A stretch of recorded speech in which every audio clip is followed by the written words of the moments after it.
In the acclaimed author Lawrence Wright's brand new novel, The Human Scale, the murder of Israeli police chief Jacob Weingarten in the occupied and segregated West Bank city of Hebron is first met with immense shock.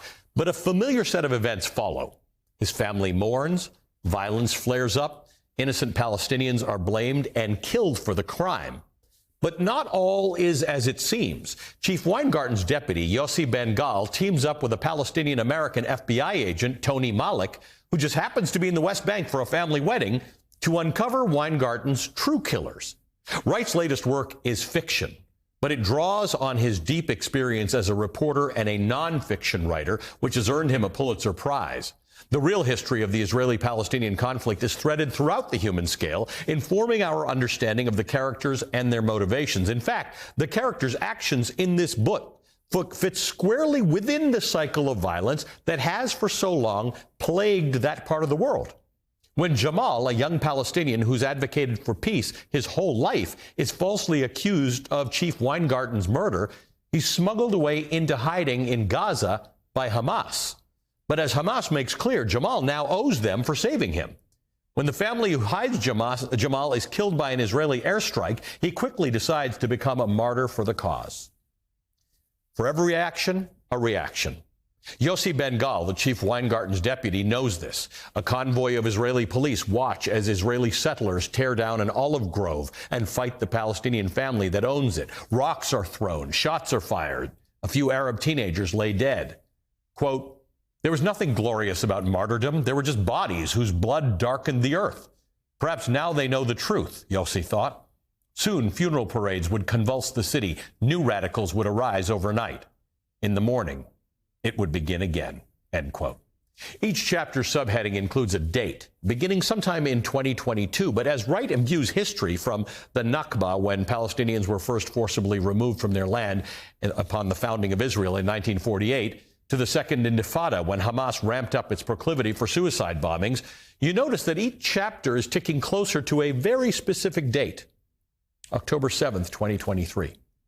Joining me now is Lawrence Wright. He's a staff writer at The New Yorker. He's a Pulitzer Prize-winning author of The Human Scale and many other important books. In fact, it would do you a great service to just go through Lawrence's books and read them, and you'd be very up to speed on what's going on. It's great to see you, my old friend. Thank you so much for having me. Congratulations on this book. I have to ask you, as a person who mainly writes nonfiction, who really studies and reports on matters in that part of the world, what caused you to want to do this?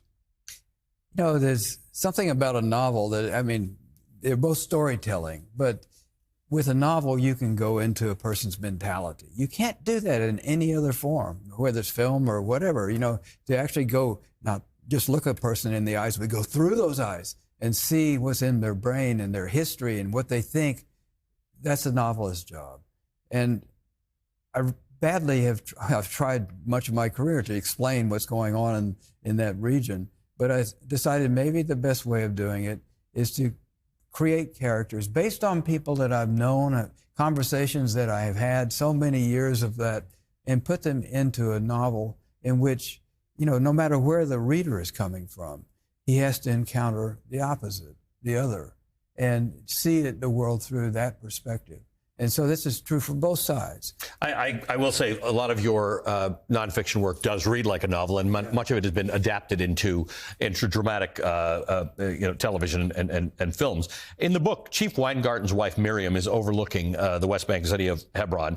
You write, quote, "Beyond that was modern Hebron, Arab territory yet to be conquered, as the settlers constantly reminded themselves. Watchtowers rose like minarets in the old city. Checkpoints marked the crossings. Sentries stood at the intersections. Drones, balloons, and satellites stared ceaselessly at the sacred quarter. One should feel safe with so many eyes, human and mechanical, a vast attentive audience whose gaze never wandered. But to watch is not to see.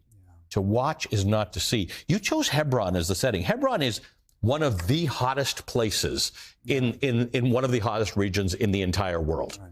Hebron is the heart of everything. If you want to understand, and it's hard to understand what's going on in the Middle East and the occupied territories, Hebron is a city you'd go to. You know, I went there first in 1997, and it already had that opinion, probably had almost throughout history. It's always had a kind of radicalism at its core. But, you know, I went there, my first job was the race relations reporter in Nashville. So I was covering the civil rights movement. And I saw a lot of conflict. And there was, you know, in the 60s and early 70s, America was so torn. Cities were burning, assassinations were happening, not at the scale that we're seeing in the Middle East right now, but it was in America. And when I got to Hebron, there was something familiar about it because of that experience. But in 1997, there was a little kerfuffle when I was there of Palestinian teenagers throwing rocks at Israeli soldiers. And that at that time was big enough for international news. So I went, and what was not being shown is there was a market street in the middle of a historic downtown old city called Al-Shahada Street. And schoolgirls were walking home from class, and these Israeli boys were up on a balcony in a settlement throwing stones at them.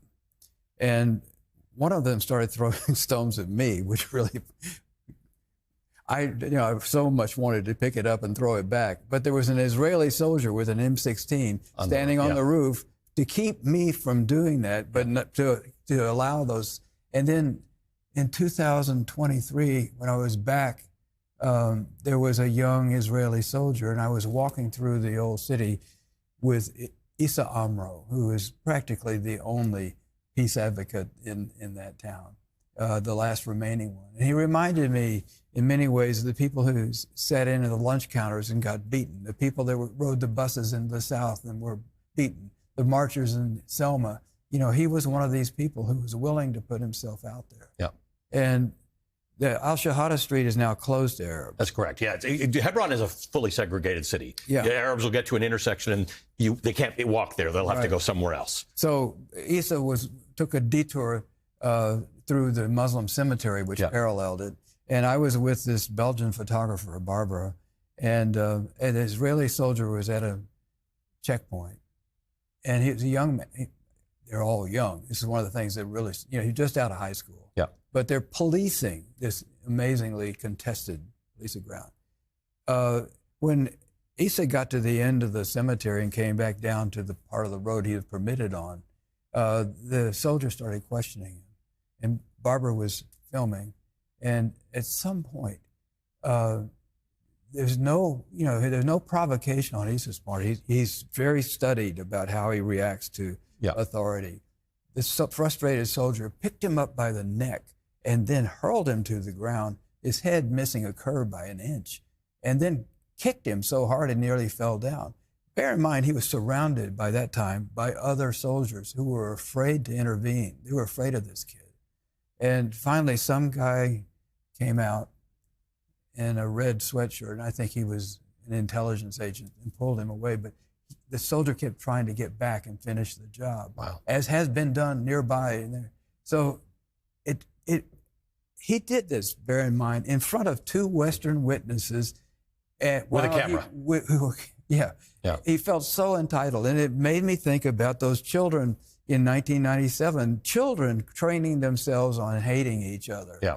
And when they grow up, what happens? They continue the cycle. Well, in your acknowledgments, you say one cannot hope for an end to the strife without acknowledging the separate histories that each side claims. And by the way, in reading your book, one gets that separate history. And I think this is really, really important.